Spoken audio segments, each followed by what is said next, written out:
ایک ہمارے دوست ہیں, انہوں نے اپنا واقعہ سنایا بڑا زبردست. انہوں نے کہا کہ میں نے وہ نئے نئے امریکہ سے آئے تھے تو وقت کے بڑے پابند تھے وہ نا, اور کچھ حدیثیں بھی سنی ہوئی تھیں کہ وعدہ خلافی گناہ ہے. تو وہ جب یعنی مذہب کا بھی تڑکا لگ گیا اس میں, تو وہ گوروں سے بھی آگے نکل گیا وقت کی پابندی میں. وہ جب آئے تو ان کی شادی ہونے لگی تو انہوں نے ولیمے کا ٹائم دیا, کارڈ پہ لکھوایا 9 بجے, اور یہ کہا کہ 9 بجے کا مطلب 9 بجے ہی ہوتا ہے. تو گھر والوں سے پوچھا کھانا شروع کب ہوگا, تو ان کے والدہ نے بتایا کہ بیٹا کھانا لکھا 9 بجے لیکن شروع 10 بجے 11 بجے ہوگا, سوری 10 نہیں 2 گھنٹے لیٹ ہوتا ہے, 11 بجے کھانا شروع ہوگا. انہوں نے کہا پھر کارڈ پہ لکھوائیں کہ 11 بجے, پھر 9 نہ لکھوائیں. بات سمجھ میں آ رہی ہے؟ جب کھانے نے 11 بجے شروع ہونا ہے تو ہم جب 9 بجے کا لکھیں گے تو یہ تو جھوٹ ہو جائے گا نا, تو ہم نے لکھوانا کیا ہے 11 بجے. تو انہوں نے کہا بیٹا اگر 11 بجے لکھوائے تو لوگ آئیں گے 1 بجے. ٹھیک ہے, کیونکہ 11 کا مطلب لوگ کیا سمجھتے ہیں 1, کہ 2 گھنٹے, 11 بجے کوئی بھی نہیں آئے گا.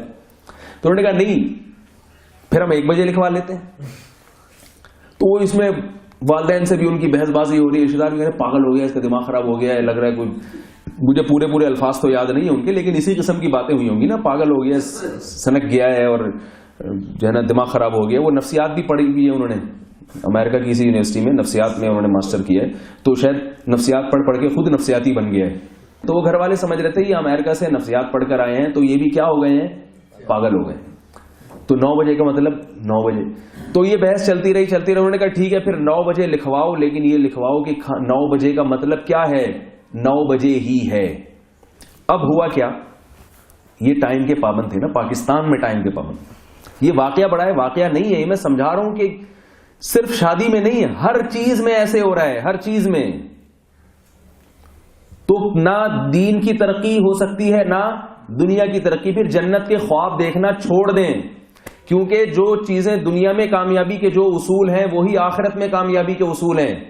دنیا میں کامیابی کے اصول جب دوڑ میں جیتنا ہے اور وقت کی پابندی ہے, تو آخرت میں کامیابی بھی اس کے بغیر نہیں ہو سکتی. تو چھوڑ دیں یہ ساری سلسلے, کچھ بھی نہیں ملے گا.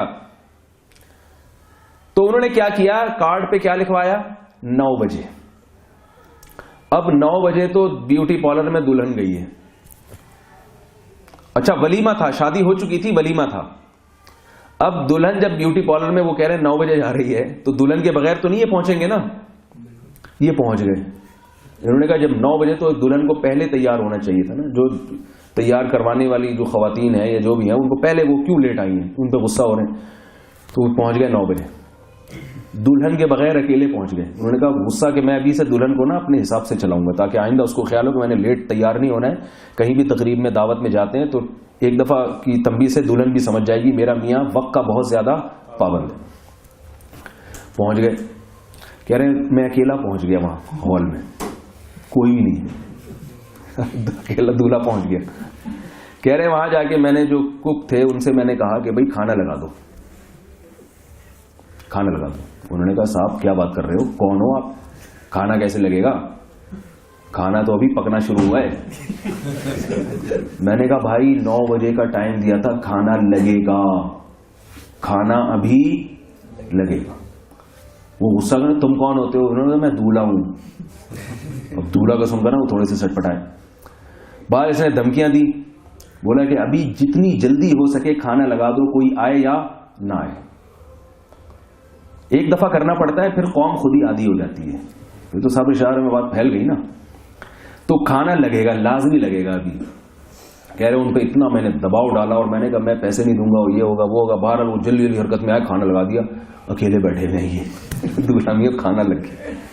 لیکن جیسے ہی کھانا لگتا ہے تو کھانے ایک ایسی چیز ہے جس کی خوشبو پاکستانی قوم کو 30 کلومیٹر دور سے بھی آ جاتی ہے.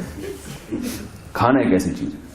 تو جب لگا تو پتہ نہیں ہدہد نے مخبری کی ہے یا چڑیاؤں نے یا کوؤں نے, پوری قوم کو پتہ چل گیا. کہیں نہ کہیں سے ایک بھی SMS ہو گیا نا, تو پھر لوگ بھاگتے ہیں. صرف ایک کھانا ایسی چیز ہے جس کو لوگ کہتے ہیں کہ یار یہ وقت سے پہلے میرے پیٹ میں اتر جائے. دعوتوں میں ایسا ہوتا ہے نا, بعض شادیوں میں دھڑام سے ٹوٹتے ہیں. یہ نہیں کہ آرام سے بیٹھ جاؤ, لیٹ ہو جاؤ تھوڑا سا. بھائی شادی بیاہ میں جب کھانا کھلتا ہے تو کیسا میزوں کی طرف سب بھاگتے ہیں نا اکٹھے, تو اس میں یہ نیت کر لے کہ میں جیسے فجر کی نماز میں لیٹ تھا, ظہر میں لیٹ تھا, اور ہر کام میرا لیٹ ہو رہا ہے, تو آج میں کھانا بھی تھوڑا سا لیٹ کھاؤں گا. بیٹھے رہیں, اس میں نہیں بیٹھتے ہم لوگ. اس میں کوشش ہوتی ہے سب سے پہلے میں جاؤں. تو جیسے ہی کہہ رہے ہیں وہ اس کی خوشبو عالم میں پھیلی ہے, تو جو رشتے دار تھے سارے تگڑ دوڑتے ہوئے آ رہے ہیں, اور 15 منٹ کے اندر پوری پبلک پہنچ گئی. یعنی 9:30 بجے پبلک پہنچ گئی, 9:30 یا 9:45 جو بھی ٹائم تھا, جتنی دیر میں کھانا تیار ہوا, جلدی انہوں نے کیا, تو پہنچ گئے سارے. اب پہنچ گئے تو میسج چل رہے ہیں. اچھا, کہہ رہے ہیں میں نے عجیب منظر دیکھا کہ کچھ لوگ باہر کھڑے ہوئے ہیں جو انوائٹ نہیں تھے, لیکن وہ صرف یہ منظر دیکھ رہے ہیں شادی ہال میں. تو ہم نے ان سے پوچھا بھائی تم لوگ کون ہو؟ تو کہتے ہیں ہمیں بتایا گیا تھا کہ اس بندے کی شادی ہو رہی ہے, دیکھیں ضرور جا کے. اس کے بارے میں مشہور تھا کہ یہ وقت پر کام کرتا ہے. تو ہم صرف یہ تماشا دیکھنے کے لیے آئے ہیں کہ آپ امریکہ سے آئے ہو اور سنا ہے کہ آپ وقت کے پابند ہو, تو ہم دیکھیں آپ کی شادی میں کیا ہو رہا ہے, کیسے ہو رہی ہے. تو یہ انجوائے کرنے کے لیے آئے ہیں, دیکھنے کے لیے. اس کے بعد سب رشتے داروں کو پتا چل گیا کہ یہ جب 9 بجے کہے گا تو اس کا مطلب کیا ہوگا, 9 بجے. بھائی ایک دفعہ سمجھا دی. اب بیگم کو جب وہ کہتے ہیں بیگم فلاں جگہ جانا ہے شادی بیاہ میں تقریب میں 8 بجے, تو بیگم صاحبہ 8 بجے تیار ہو کے پہلے سے بیٹھی ہوئی ہوگی.